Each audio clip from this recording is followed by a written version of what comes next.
I just had a blue Jolly Rancher. So, sorry for that.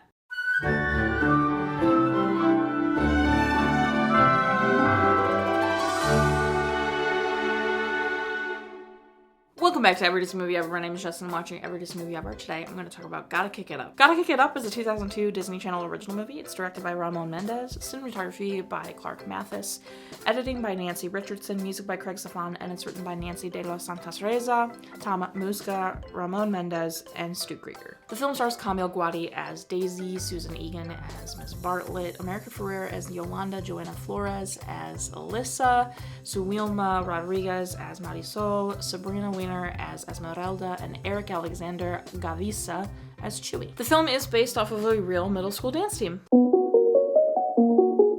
I think Ramon Menendez did a great job delivering a very cohesive vision. You know how I am about cohesive visions at this point. But I also think he got some really, really great performances out of a lot of these actors, especially because I know, like, sometimes working with kid actors, even though they were all obviously, you know, teenagers, so it's a little bit easier with teenagers. But it can be difficult with a lot of teenagers to get, you know, pretty stellar performances, but I think everyone in this movie did a really good job, and I think the director deserves some credit for that.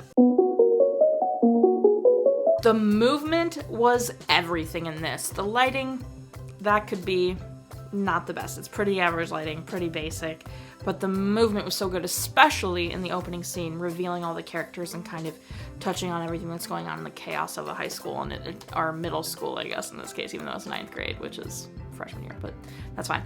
It really touched on all of that, and I think it did a really good job. I think the edit kind of is in the same boat as the cinematography, where the really quick cuts and quick establishing decisions in the opening were really well done, and then I think the movie's really well paced. I think the edit's pretty decent. The music in this movie brought me back. I'll touch on it later, but I loved this movie when I was younger. I recorded it on a VHS tape and would watch it a lot, and I didn't know how big of a walk down memory lane it would be, how much I remember or whatever, but the music brought me full throttle back. It's very good. I think the characters in this film are so incredibly well written. What I love the most about this movie is it's about women supporting women and just like women's stories. The only two men in this movie, I mean, there's a couple other men, there's dads and stuff, but the two men that have a little bit bigger roles in this movie are the principal and Daisy's boyfriend, and they're not like important or nearly as important as the main women in this film. This film absolutely passes the Bechdel test. The women supporting women aspect, the characters, Daisy dealing with this whole, like, she might end up wanting to, like, drop out and be with her boyfriend and just settle, but discovering that she has this passion and talent that could take her, like, far in life. You know, Yolanda and the relationship between Yolanda, Daisy, Esmeralda, just the bonding, and just, and Esmeralda, like, dancing is the only thing she has for her because she does everything at home, and just, like, the depth of these characters for such a short amount of time and for a Disney Channel original movie is really well done. I always want more. I think they do a really good job. I think the actual plot is where, like, it's not up to par with some of the others because some stuff is a little rushed while other stuff, like, takes a little too much time. But, like, overall, I think it's so incredibly well written, especially for a television release. We know how we've been with these, hit or miss, and this one's definitely a hit. Literally everyone in this movie is so good. I think Susan Egan might be the weakest link, which is saying something because Susan Egan is really good. I think a lot of the girls kind of outshine Susan Egan because we all know America Ferrera is excellent, but Kamil Guaty is also just so good. Susan Egan's excellent. Obviously, we know her as Megara, but then we also know her as the first Belle on Broadway in Beauty and the Beast. So Susan Egan has been a Disney lady for a long time. I think right now she's even doing like a tour with a couple other Disney ladies who are just like singing famous Disney songs and stuff, which I would love to see in concert. That'd be cool. But I think all of them did such a fantastic job. And then for those of you who have seen this movie, this is how I picture Susan Egan when anyone talks about her. So any other hairstyle she's had in her life, that's not what I picture. Anytime someone talks about Susan Egan, this is what I picture. So when I see, like when I watch Spirited Away, I hear her voice, this is what I picture. When I watch Hercules, this is what I picture. Like, I just, this is so permanently in my brain because it's the one thing I had seen her in that it's actually her and not her voice. And then now I know right now she's got like this really short brunette bob, and I'm like, no, this. I loved this movie when I was younger. I felt that I was very passionate about this DCOM when no one else really was. Everyone else was very much, you know, into the other classics. Halloween Town, Smart House, Luck of the Irish. Just a bunch of the other famous, Get a Clue, a bunch of the other famous ones. And then I was sitting there like, Gotta Kick It Up is so good though. Like, we can't sleep on Gotta Kick It Up. And I just feel like it didn't have the like same effect on other people that it had on me. I loved this movie so much. I mentioned that I recorded it on VHS. I think I still have the VHS somewhere. I think it's buried somewhere in my closet.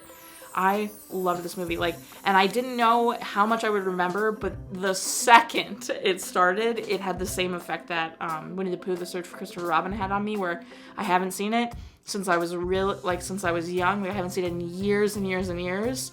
But the second it started and America Ferrera ordered the notebook, ruler, and peanut butter cups, I was like, oh, I know this movie front to back. I'm so excited. So like everything that happened, I was like, yep, remember this. Yep, remember this. And that was so crazy. It was such a fun experience because I loved this movie.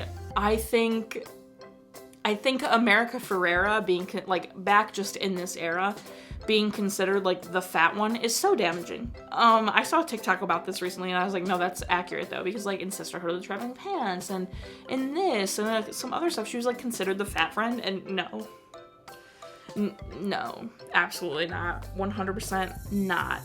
I feel like this movie kind of came from the Bring It On era. Bring It On came out in 2000. I remember loving that movie too. And I feel like this kind of like stemmed from that, because I know Bring It On obviously stemmed a franchise that is very long and big and crazy. So I feel like this movie was probably like from that popularity. Like someone saw Bring It On, wrote this, and kind of stemmed from that. And I really love this movie. I think it's like a semi-similar Disney version of Bring It On, where like Bring It On is obviously like a very teen comedy, very dramatic, very, you know, not appropriate for children. But then there's, you know, this, which is got the dance team and the team coming together, etc. And that one, obviously, there's men on their team and stuff like that. But I think the scene where Ms. Bartlett says there's a difference between being the best and being your best, incredible. And then immediately followed by the fact that her boyfriend, Daisy's boyfriend, not Miss Bartlett's, Daisy's boyfriend, dropped out of school and like didn't, like, broke up with Daisy because she like was going to abandon him. But he steps up and is like, you know what? No, I'm inspired by you. I'm dropping back into school. I want to know I can do it. Like, took me out. It absolutely wrecked me. So incredible. Obviously, I just mentioned the biggest lesson, which is there's a difference between being the best and being your best. I think the whole lesson is to try your best. And as long as you tried your best, that's everything you can be proud of. I also think go for your passions. Remember why you're passionate about something. Don't get lost in just like trying to be the best or trying to be the best at something. Remember why you're passionate about it, and that will make you your best. Believe in yourself.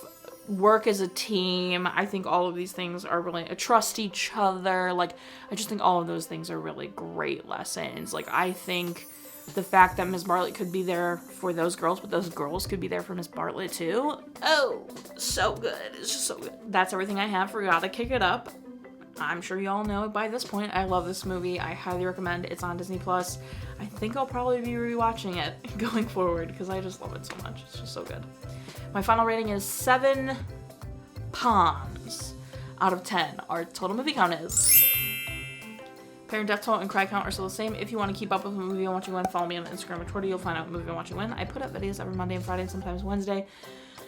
Join Patreon. Lots of stuff going on over there all the time. It's such a good time. Buy merch. Merch is great. Until next time, come like, subscribe, and I'm in charge of your life. You are, so you do, and don't be... Chewie, like, comes around and learns his lesson. The principal is great. There's not, like, a bad person in the movie, actually. So, si se puede. So good, so good. Why is this movie so good?